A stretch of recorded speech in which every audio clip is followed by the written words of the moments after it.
All right, I'm not finished with my conversation. Go back, go back. I'm gonna call the meeting to order. Is Mark here? Yeah. Okay, I'll call the meeting to order. And can we all stand for the pledge? I pledge allegiance to the flag of the United States of United States of America. one nation under God, indivisible, with liberty and Liberty and justice, just for all. All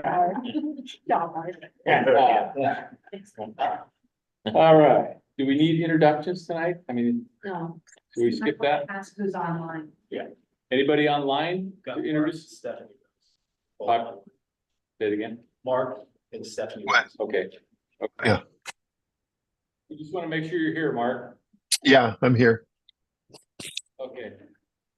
And I'll entertain a motion to approve the minutes from the May 9th meeting. Oh, excuse me, the agenda. Approval of the agenda tonight. I'll now second it. Okay, vote. I'll say aye. Aye. Aye. Aye. There's Stephanie on the two. Aye. Stephanie? Okay, just checking. Okay, next one, approval of the May 9th meeting minutes. I'll entertain a motion. So moved. Second. And all in favor, say aye. Aye. Aye. Opposed? Aye. Opposed?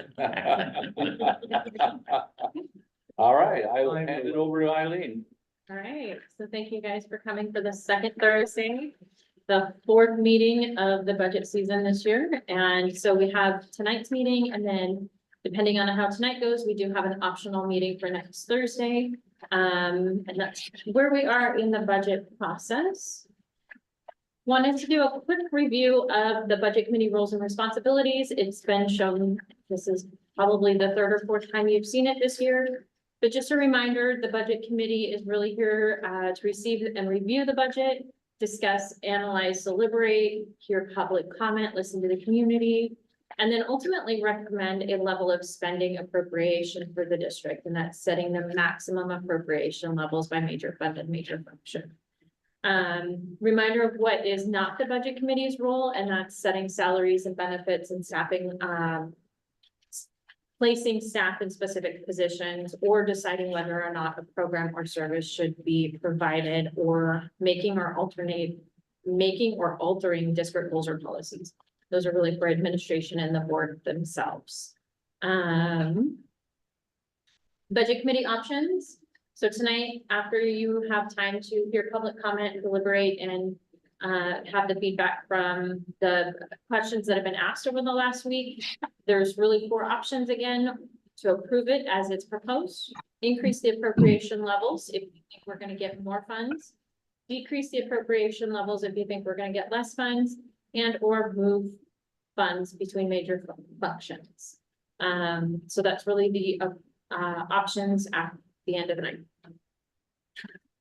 And then I tried to reach out to many of you. I was able to contact several of you and get questions that you had after going through and kind of digesting the budget as a whole.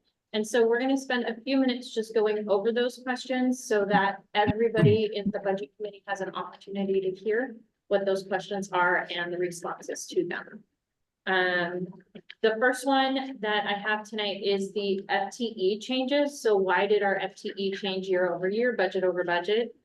And between all funds changed by 22 FTE, but just specifically the general fund, it changed by 14 FTE.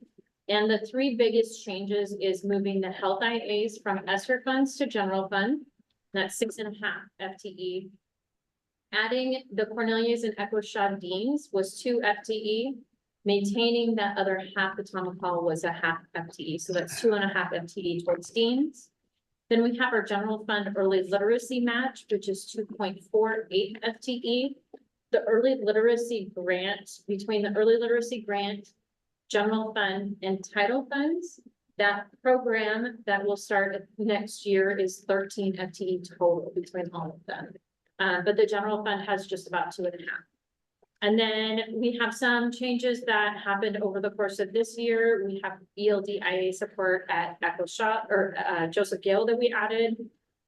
We had a slight increase in SPED IA and transportation this year. We have an increase in the safety coordinator's position. 0.25 was added during this year. The remaining 0.25 is added in this budget.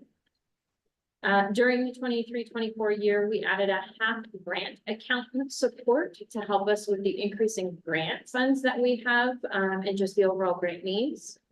And then we have a conversion of ELD funds classified to license. And so we do a 2-to-1. So for license to classified, and buildings have a little bit of discretion to be able to move license back and forth to classified based on what their needs are. So that happened this year. We have a 0.2 curriculum adoption IA. And then for all of the balancing of class sizes and staffing for class sizes, I guess K-12, it was only a change of a 0.5 FTE is what we did. So net 14 FTE change increase to our general fund this budget. Any questions on staffing changes?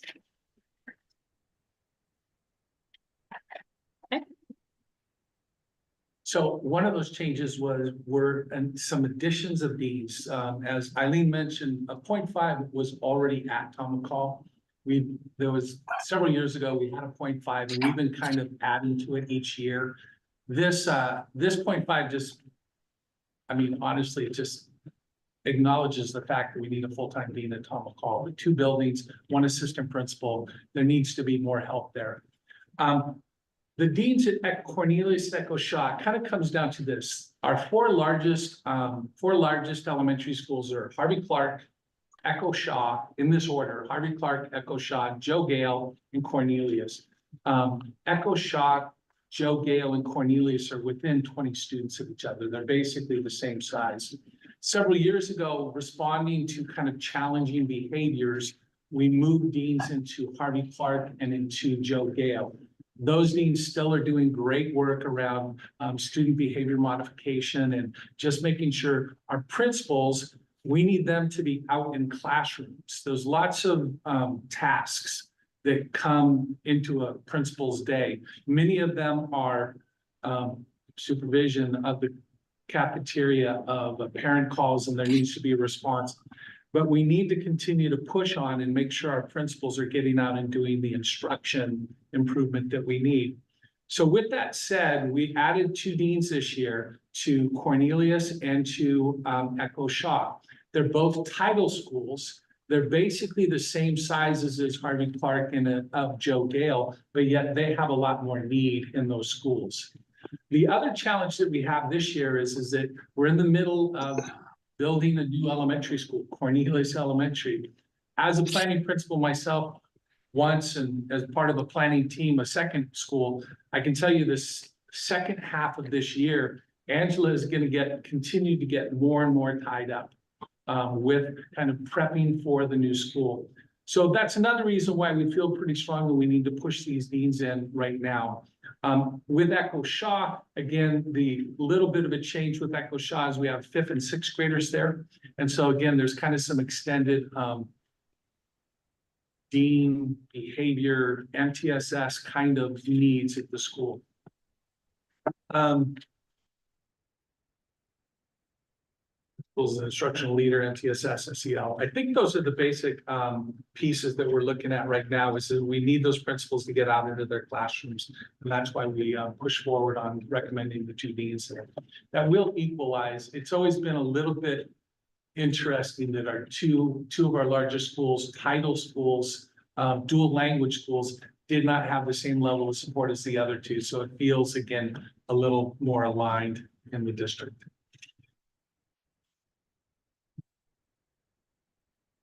Another question that came up to us was around coaching, and specifically kind of around coaching at the administrative level.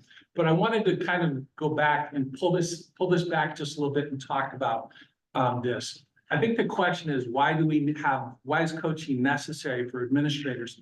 But I just wanted to kind of pull back a little bit and say, we support coaching for our licensed personnel across the district. We would love for anybody in our district that wants to participate in improving their practice through coaching. We support that. Our TOSAs across the board, that's what they're primarily doing. We also support this same basic need for administrators.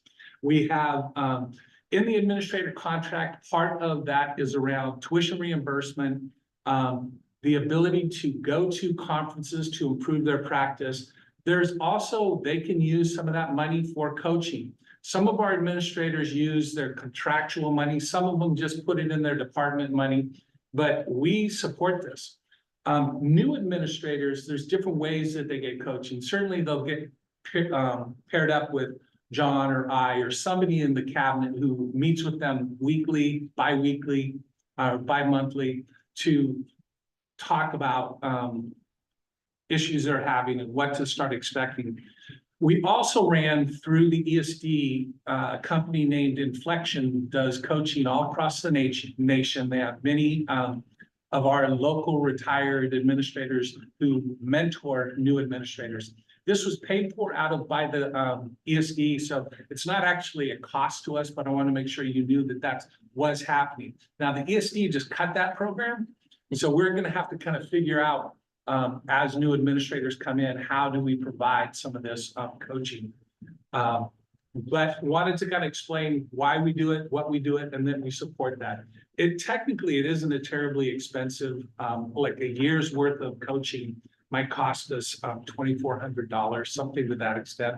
It's not a super expensive piece, but it is vital. What I can tell you is that our new administrators who received this, the mentoring part where they actually were talking to a person who did their job and had advice on how to problems that were coming in, our principals really loved that aspect of it.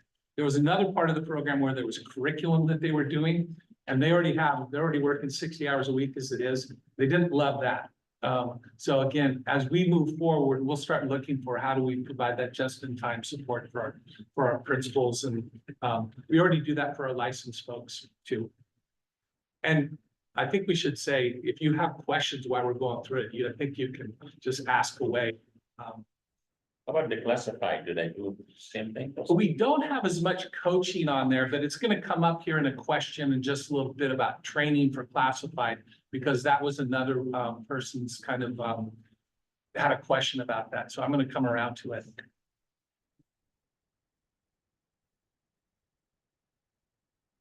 Engagement. Another question was, how are we? One of the things that we did not fund in this budget was a family resource center person. And again, goal 3 of our strategic plan is around engaging the community. When we went out in our strategic plan, and we actually have heard it for several years through our other engagement, but basically what we heard was there's a portion of our community that says, you're communicating just fine for us. The messages, the way principals communicate with us, I know what's going on in my school and we're fine. And then there's another probably larger group of folks who are saying the way in which you're currently communicating, we are not connecting. You are not doing it in a way that we like. So part of where we're headed was this family resource person would begin to help set up and start to do some of this we're going to continue to communicate in the ways we already are, but we need to find new ways to connect with our folks. We decided not to fund that position. I wanted to explain what we think the ideas are here. We have a new superintendent coming in, Dr. West. Next fall, there's a program. We get about $8 million of our $98 million worth of general fund. I think I said that right. 98 general fund. It's a large amount. I know, but my point here is that integrated guidance is a program. It includes High School Success Act, the student investment account. It has a couple other early warning signs, but it's now a big amount of money. Our total integrated guidance now is right around $8 million. And next fall, there is a very very long process of how we go about engaging the community, getting feedback, and then starting to make decisions about, are we spending our money in correct ways? We have to do that in the fall.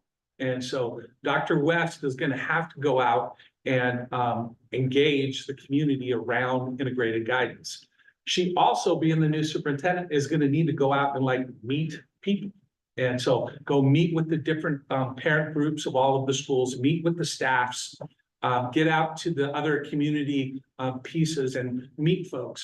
So what we're thinking this year for this engagement piece is really, you got to combine those two, which is if you're going to be out meeting the people, we might as well ask them the questions that we need to ask them around integrated guidance and do all of this at once. That's going to take her probably the first 5 or 6 months of the year of getting out to do this engagement. So really, the first part of this year will really be around her and the cabinet folks getting out, doing this engagement. About this time, we'll be finishing Cornelius Elementary, which is actually holds the space where this family resource person would be actually placed. We are delaying this hire because I think after she does the engagement piece, we get the space for this actually built. And we have some time that we've done some work, both Kim and David and Cassie have been out to other districts to see what this person might do. We have some of that work, but I think it gives us more time to put this all together. So that's why when it comes to goal 3, I think that we're still, we may be slowing a little bit by not doing the Family Resource Center person. I still think it works into our basic schedule though. Questions on that one? Another question we got, the summer school grant, is this sustainable? And I think the only answer I have for you is we will see. One of the things that they are doing with this grant that's a little different, this is the 3rd summer grant that we received. The first one was very large. We had, I think, 4,000 students, 3,000 or 4,000 students who participated. It was a great summer. It was right during the pandemic. It was the first time to kind of get kids back out again. But this time around, we're reporting more data back to how many kids, what's being successful. There's measured pre and post test of the academic portions that we're doing, because they want to push to the legislature that this is a positive thing and we should fund it in perpetuity. It should get funded just like we fund schools. But we don't know yet. That's really going to come out of next year's biennial.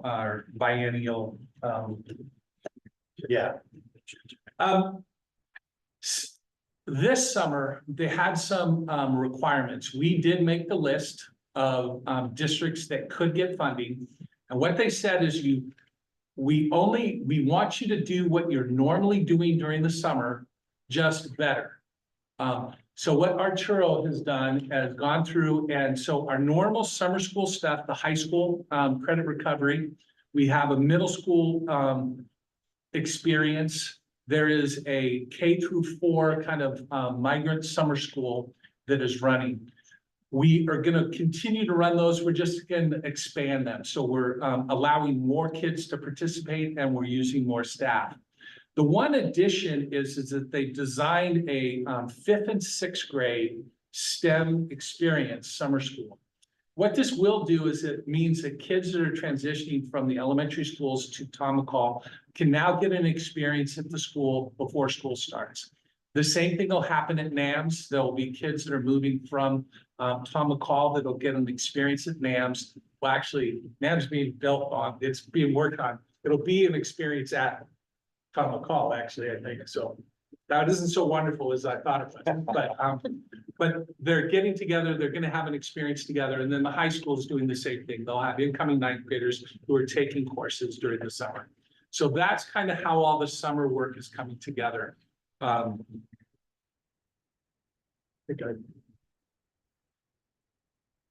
Kindergarten class sizes. So we had a question about, if you're looking through the book, you'll see some spaces where, as we're currently working, kindergarten class sizes look low.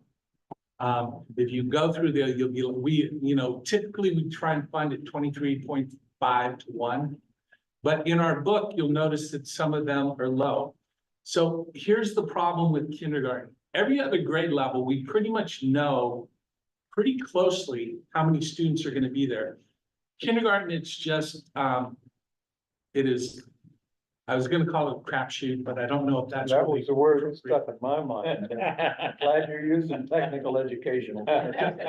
We just don't know who's out there. We do know that the birth rates have been lower. And so we're still anticipating that fewer kids are going to be coming into kindergarten than are graduating out of our senior classes. But it's really hard to get those, forecasting kindergarten as a challenge. Now, I did take a look at every school and looked at to say, okay, let's say we take one FTE away from that school in kindergarten, in a place where they have low FTE.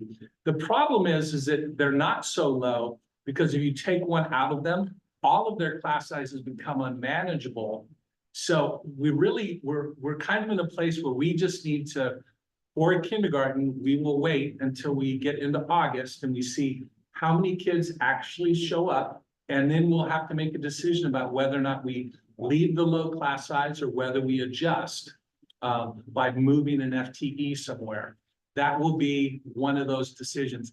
But our recommendation, we do see that. But our recommendation is messing with it now. You're probably going to still have to mess with it again in August. So we should just wait, pass the budget on this aspect, and we'll adjust in August. Questions on that one? Safety coordinator. Wanted to just talk a little bit because we had some questions about why do we have the safety coordinator? What does it do? Here's what I can tell you. In a modern school district, this is an absolutely critical position. I can't think of a position more important than this one right now. If you look around us right now, especially if you look towards larger districts, all of them have these safety coordinators. Typically, they're ex-SROs, they're retired SROs, or folks who have had experience either in education around safety organization. It's a critical job. I'm happy to run through, there's a long list of duties, but what I can tell you is that we need someone who's always got their eye on safety. And are we prepared? Are the principals running their drills on time? And when you don't have this position in the district, what happens is it falls onto our principals.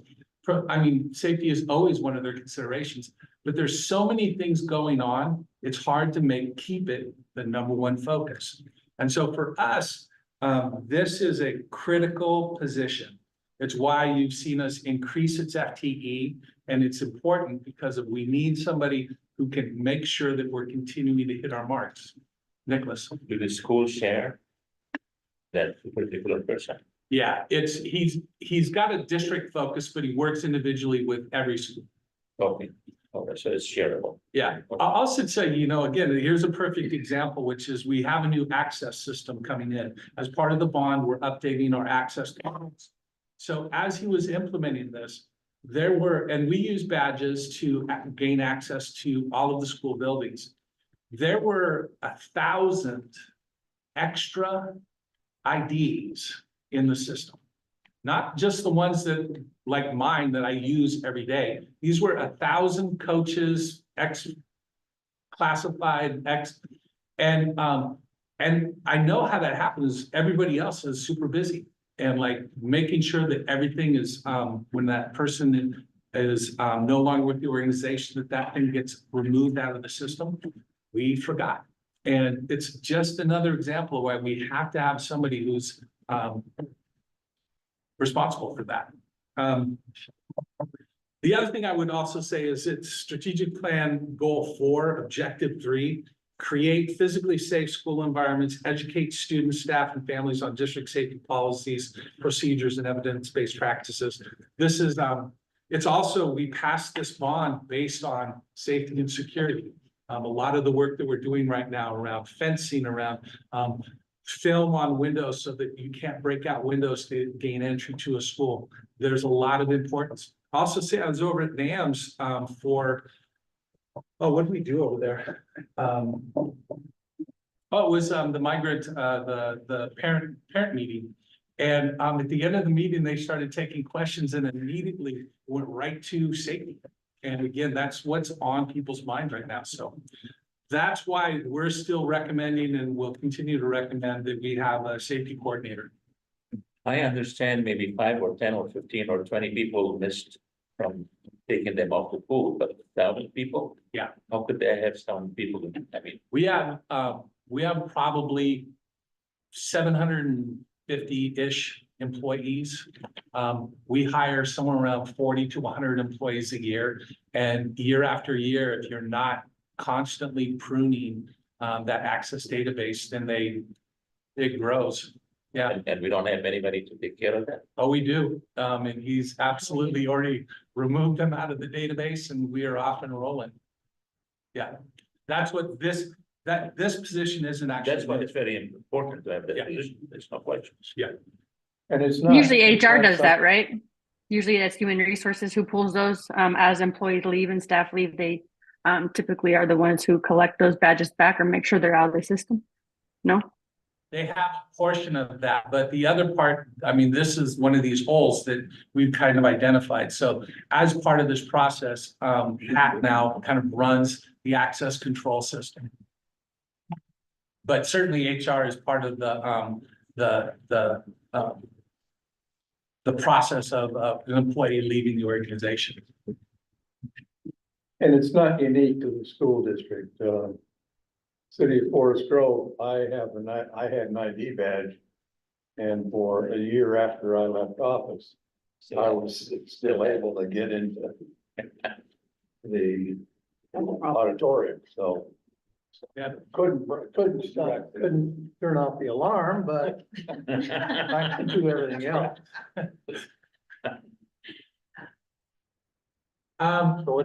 One of the other questions came up around training for our IAs, and really it's all classified staff. We put IA up there. There's a couple of things going on, both Arturo and Kim and other folks are kind of working through our professional development calendar. There's training that happened for new employees who are coming into a job and need specific training. So those are already going on the calendar. But we're looking for more opportunities to get our classified folks in and do training for them. We added in this budget, there is an additional full day of PD that is with both classified and certified license there. So that day we'll be around training for licensed and training for classified. So there's at least another full day of training that we've added. But this is a real challenge for us because of their calendars. Typically, many of our classified folks, they show up very close to when kids show up and they're ending very close to when kids end. And we don't have a lot of time in between to connect with them. So this is a real challenge for us.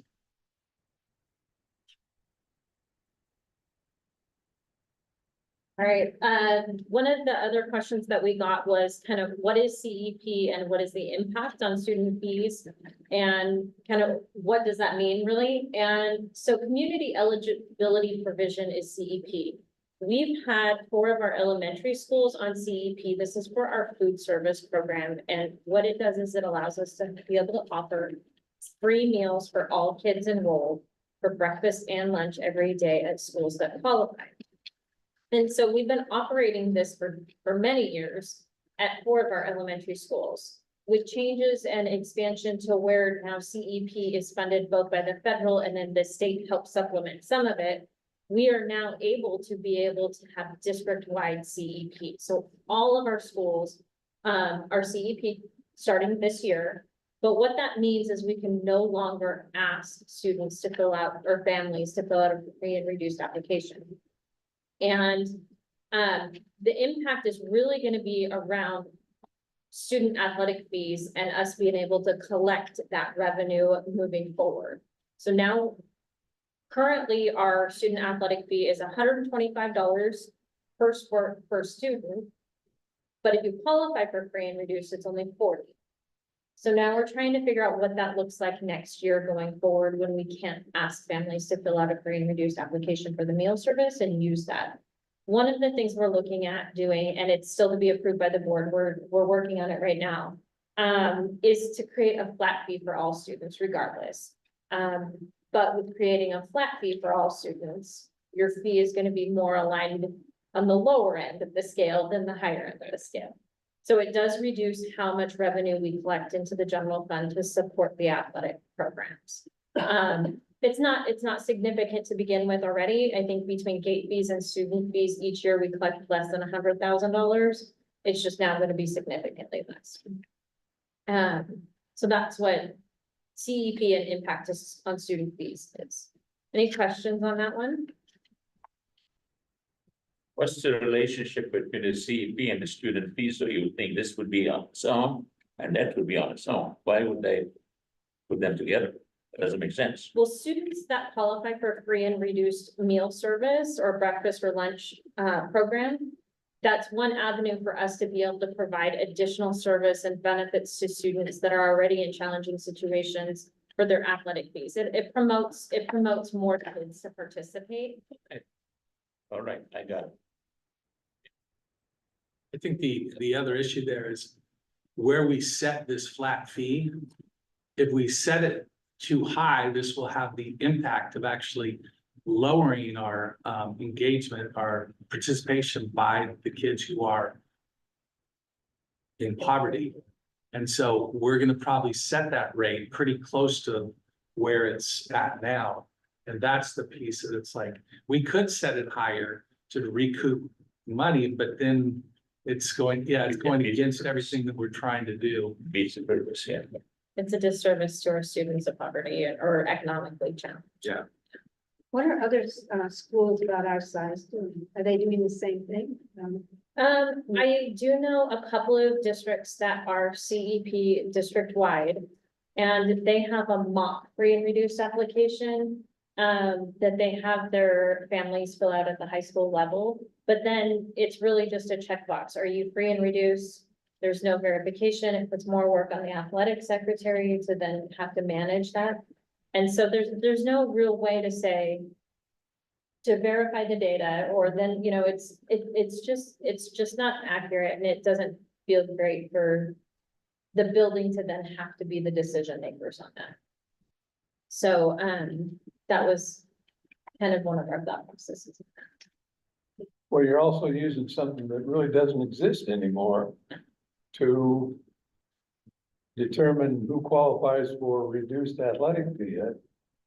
Well, there's That a, boggles the mind a little bit, yeah. yeah, there's a federal and state form that we could still use the same like process. Here's the range. If you're just like you would for the free and reduced application and amend it based on that. So there's a metric that you can use. But now it really puts the work on the building to be the decision makers on that, and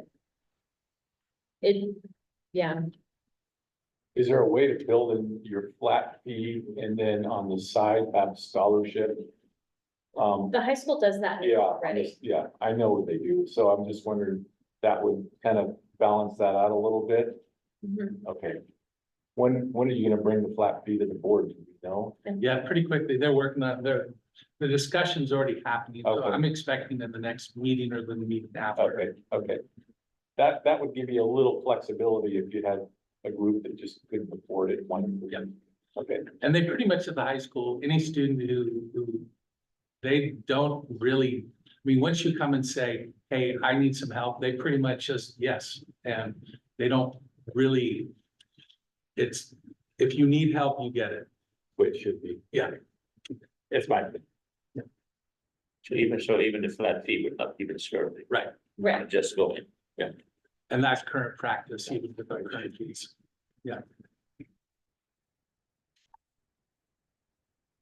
Right. Now I'm gonna go into some specifics that are in the budget book. There were questions about specific functions and why the function itself increased. So I have like 4 or 5 of them that I'll just go over quickly. A question was, why did function 2110 attendance and social work increase? And that's primarily due to the half FTE increase in our safety coordinator, along with the just general increases in salaries and benefits for all the other FTE that are in that function. Increase in function 2240 instructional staff development. That is primarily along the lines of the slide that I showed in the last budget meeting, where it was the investments in teaching and learning. Most of that went into function 2240, the curriculum adoption, professional development, K-12 subject-based learning, subject-based work groups and professional learning, and then instructional framework and learner profile funds. The increase in 2320 Office of the Superintendent, that was based on an assumed contract for the new superintendent. Increase in 2410 Office of the Principal. There's two things happening in that one. The 2.5 FTE deans that were added, and then we moved a Calc IA that was coded at instruction to Office of the Principal, because that IA has been doing secretarial work for this whole time. So it's not an impact to the general fund overall. It's just an increase in that function and a decrease in another. And then the third one on here is, what does pocket FTE mean? That is FTE that we hold off to the side, that we do not allocate out to the buildings until we actually see students in the seats in September. And then we have that ability to make just staffing decisions based on what was set up. To manage, class size. Correct. Another question that came through was, page 42, it has general fund budget control codes. And so who's responsible ultimately for that budget? And it breaks up the general fund a little bit differently. So not by function, but by budget responsibility. And there was an increase in high school athletics budget. There's a couple of things that are going on in that budget control code, and many of them were increases that we added in September of 23 or August of 23 when we had the increase in the state school fund. So many of these are things that were rolling forward that were added this current year. We increased the officials on all sports. That's something that we have not increased the athletic budget over a few years on, is just the overall cost of what the officials cost. So that was added this year. We also added funded teams. So they're teams that have been at the high school, but we haven't funded for them. In funding for them, we added supply costs, official costs, and coaching costs for lacrosse boys and girls, water polo, and girls wrestling. Again, that was done this year.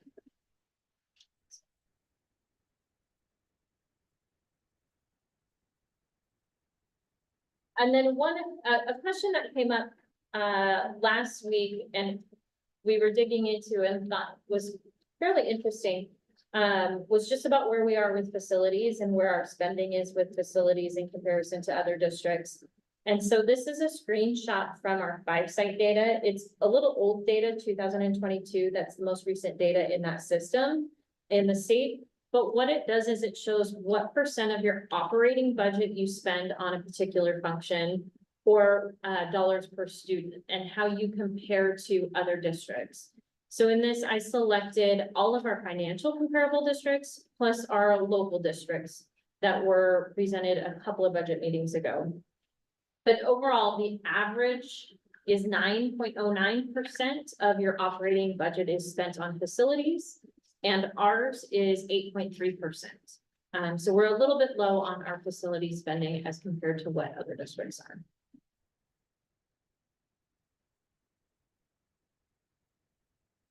Questions on that?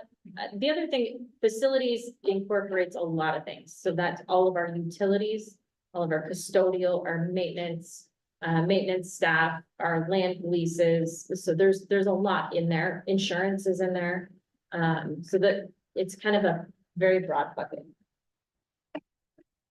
So I saw this graph. I thought it was very interesting. Then Eileen started pumping out some numbers too, but our comparison with our 4 something FTE of maintenance, other districts near us have. Yeah, I think this is interesting. I was just looking at, I asked Sodexo, they do facility management for a couple of other, school districts. And, they do facility management for Canby, and Canby is pretty comparable to us, which has 17 maintenance techs. And then North Wasco, which has 9 maintenance techs, and they're only 3,500 weights total. So it was just interesting data as we started digging into it, but I think our guys do great They- work, over a large amount of square footage. So They- that's when I saw this, I was kind of blown away with, I mean, it's $780,000-900,000 difference, between kind of the spending here, so. yeah, we have a really amazing facilities team, and they take care of the facilities really well considering how. Did they see this data? And no, they have not seen this data yet. I have not shared this directly. They will after tonight, so I'm pretty sure. But there is a challenge with, getting staffing, I know out at Gales Creek, there's rotating.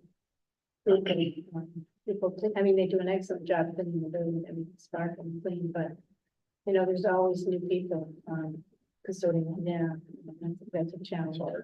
Yeah, And this is just our maintenance though. The custodial we handle through our Sodexo contract, and that's still a challenge hiring that, but and that's in this 2540 Yep. function development too, so, yeah. I mean, if we look at our IA staff, our custodial staff, our nutrition services staff, I think we're in a different place than what we were 5 years ago in hiring and being able to recruit and retain. And so trying to adapt and trying to shift a little bit is still working on it. We're not the only. We're not the only Yeah. ones, no. It's a trend, so.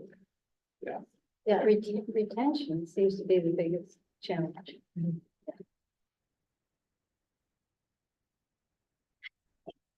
Everything else, Anna? Dave? And that's it for me. Okay, any questions go ahead. Yes.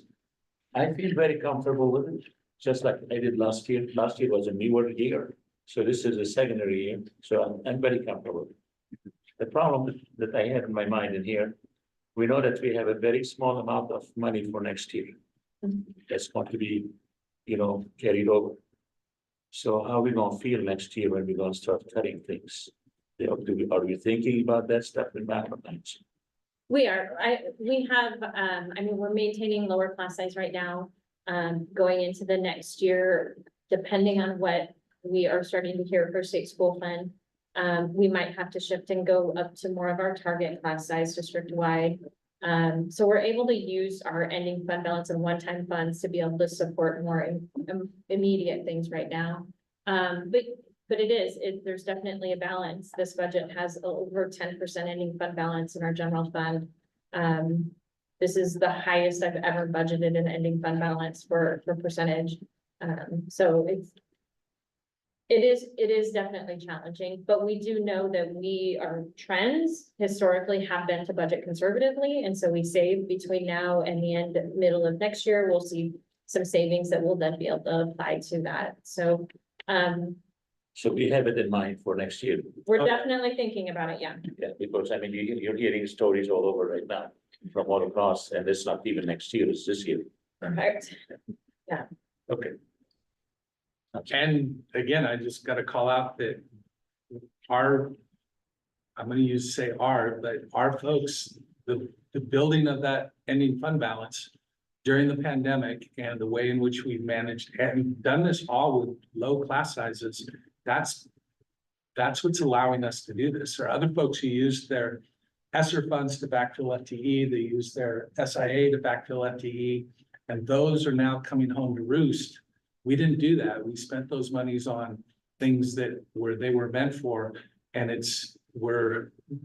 again, I don't wanna jinx us. Oh, Dave. I'm so talking, but there's a reason why we're at a place now where we're not freaking out. And other districts are having to make some very challenging and decisions, and we're not in that spot. Next year, we'll be going through the same process again, looking at, how do we how do we balance that and continue to, I mean, we're gonna have to point at like an 8.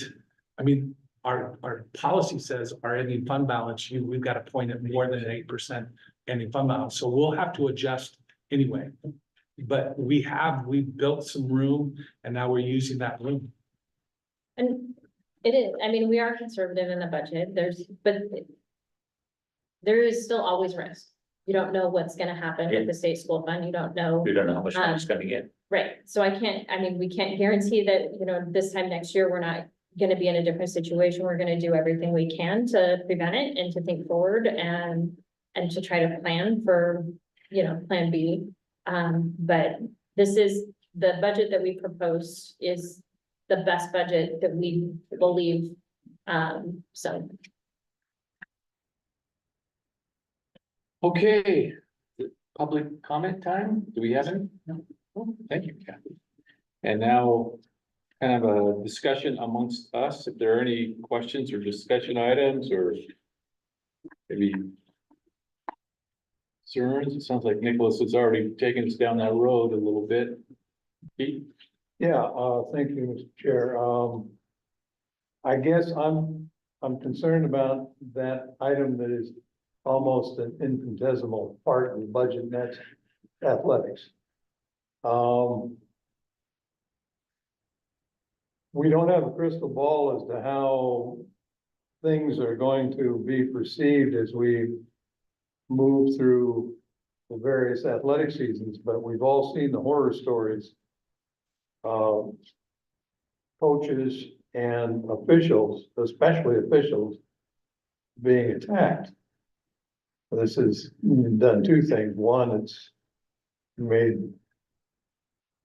officials somewhat leery of doing things, and it has also decreased the number of people that want to officiate games. And I get concerned about that.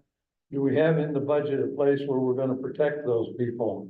Make damn sure that when they come out on the field to officiate a game or a basketball game, whatever, that they are protected and that they are respected. It's not only an economic thing. We're probably going to have to budgeting for some police protection, but it's also an education thing. Yeah.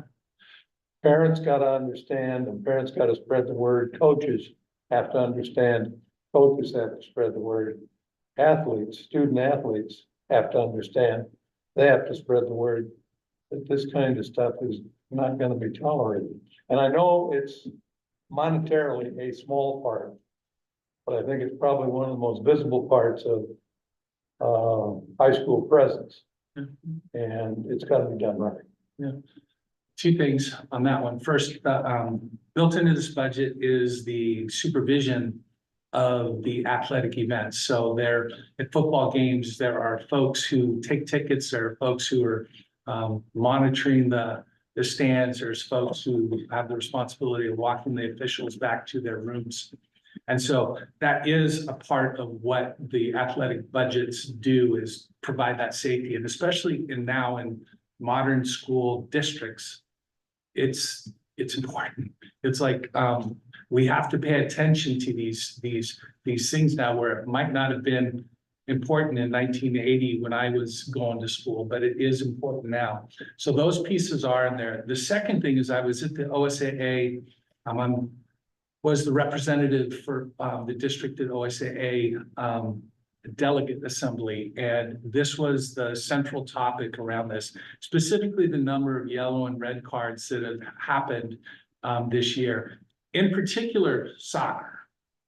It seems to be the one sport that is way over. So both the delegates and the OSAA athletic directors, they're making policy around how we, and the other interesting thing is like a good portion of the folks who are getting these unsportsmanlike things over multiple times also are doing it year after year, which was another thing that OSAA was sitting there talking about, is how can, we're not correcting the behavior because it's the same schools and same districts that seem to be having this problem.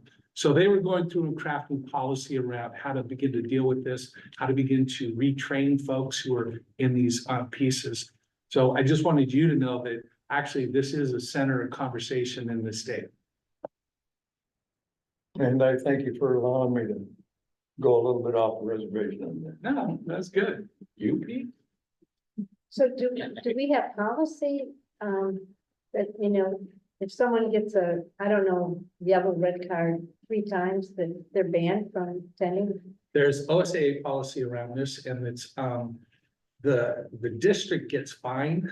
There's specific ways that this happens, because you could get a red card, you could get a yellow card and a red card for doing something that it's not unsportsmanlike. But then there's some obvious violations that are just unsportsmanlike. So they were trying to kind of craft policy around that. Where's the fining happen? And then the next part is where, and I mean, it's funny, but the athlete, there's like, they have to attend a session on learning about sportsmanship. And then they were talking about the next part was the coaches have to attend with the athlete. And then they were talking about the superintendents needed to, I mean, they're serious yeah. about like, how do we get traction on this? I wasn't super excited about the superintendent attendance piece, but that's what they were trying to figure out is how do we begin to help people understand that we're serious? Because the money wasn't actually changing the behavior. It would seem that you would maybe say to parents, you know, you gotta come to the first meeting with the football players. And then you say, these are the rules, and if you violate them. You know, I remember years ago, my son is in soccer, and my son's now 45. That there was a great coach, and he lined up the kids and lined up the parents behind him, and he said, you know, I'll give you 1 warning, the second warning, you're out. And, you know, if you can't abide by that and respect that, then, you know, your child's not gonna play soccer. Yeah. And people they were very, I mean, Yeah. because it was very clear what was acceptable and what was not acceptable. Yeah. And I mean, this was just little 5-year-olds. You know? And that's still the main source of this is again, how the coaches, all the teams have team handbooks. They meet with parents, talk over the team handbooks. And again, this is one of those things that good programs do really well, and we're a good program. Yeah. We're not the ones being, They actually do that Yeah. in sports, so. That's good, that's good. At the high school, one of the high Well- school coaches, the girls basketball coach does a really good job at that with parents, going over things. He does a really good job, for both the officials and the team. I was really impressed by that, by the way. That was really awesome that he did that. I think that was good for everybody. I kept thinking things the whole season, like, oh, that was Dan was talking about, you know, so it was good. Good, thank you. So I wonder if we can just, at this point, go around and see if there are any other questions, the individual members, or comments, or requests of additional information, or we'll start with Kate. I'm good. I'm really, I have to say, I'm very pleased that they're going to have at the elementary level, reading specialists and going to address dyslexia. And so I'm really appreciative. And I would like to again say, I know it takes a whole group, but Eileen, thank you. You do an excellent job. I really appreciate it. Thank you. I have no further questions. Okay, thank you. I don't have any other questions. I'm good. Thank you for putting it together. It's good. we got Mark and Mark, you're up. Questions or comments? he's muted. Mark, you're muted. Mark, Sorry, I don't have any questions. I'm fine. Yeah, thanks. okay, Stephanie? No. Okay, with that said, I think I'm ready to make a motion. And so I will move to approve the 2024-2025 budget as presented. Do I I'll hear- second it. Okay, and moved and seconded. All in favor? Aye. Aye. Opposed? Stephanie, Aye. thank you. Opposed? Yeah, okay. Sorry. Mark cast the red vote at the wrong time. And then I am going to move to have the permanent tax rate on ad valorem taxes of 4.9142 per thousand be applied to the total property value determined by the Washington County Tax Assessor. Okay, that's a motion. Do I hear a second? Second, Okay. with a question. Okay, you're. Go ahead. Pete. How close is that to the limit that education can? The 4.9142 is our state required rate. It's fixed every year, so. Okay, That for us doesn't change. It's just you guys confirming that we're gonna continue. okey-doke. Thank you. All right, moved and seconded. Do I hear a positive vote? Okay. All those in favor? All those in favor, say aye. Aye. Aye. Aye. All right, I think we passed that one. Okay.